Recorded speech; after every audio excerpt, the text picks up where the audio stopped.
Welcome to the Phoenix Contact Dialog Space. Welcome to the Corner Academy, Functional Safety in Process Industry. Today, we're going to present a lot of new topics, including the latest changes of the IEC 621-508. Welcome to the future of functional safety.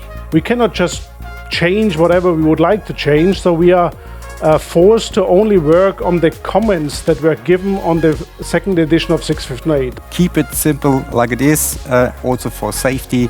It's not rocket science, so it's very easy. And so that the right device for the right application and the right connection, the right settings, that this engineering as well as documentation and setting process is not always done as accurate as it's supposed to be.